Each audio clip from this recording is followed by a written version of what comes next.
We've all heard that little voice in our head telling us to do something, or we felt this little nudge that we should go a certain way. But what have we done about it? Do we act on it? Do we contemplate it? Do we think about it?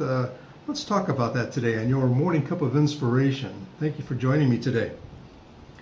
When this happens, when we hear a voice like that, is this the Lord speaking to us, or is our own conscience? Is the little, you think the little devil's an angel on each shoulder saying, do this, don't do this, go this way or that way? And it's a comical in a sense, but it happens in real life to us every day.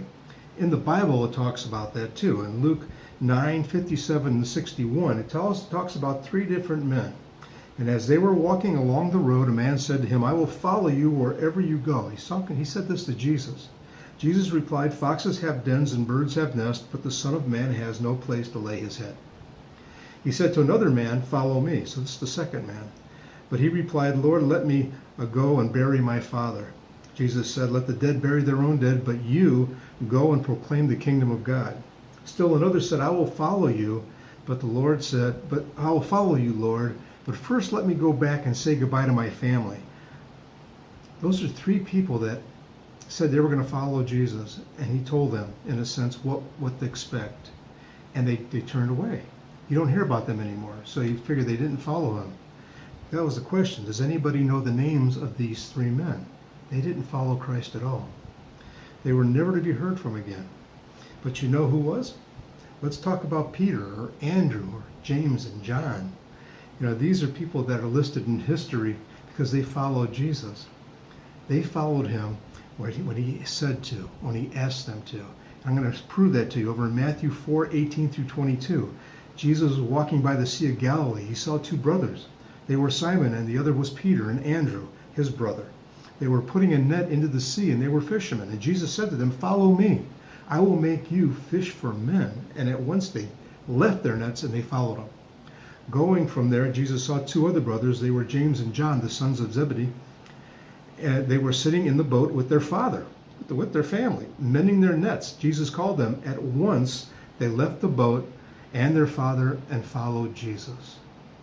The first three men didn't follow him for material comforts. The second one would be a job or occupation. And the third was because of family and friends. And here we see that Peter and Andrew and James and John did just the opposite. They followed Jesus. They took what he said, just follow me. And they did. They heard that voice. They got that nudge.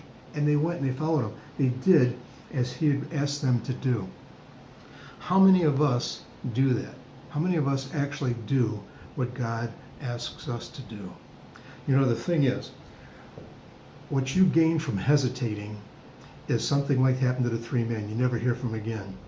Compared to what you gain from following Christ and following what he wants you to do, it's everything. You are working for his kingdom. You're designed for the glory of God, not for yourself. You're designed for his glory. And by that, people are being inspired by you. They're being encouraged by you. They're returning to faith. They're returning to hope. And they do that when you follow what the Lord asks you to do or what he's requiring of you.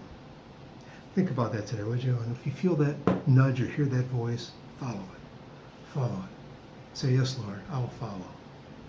Thank you, everyone, for joining me for your morning cup of inspiration. I look forward to seeing you again real soon. Have a great day.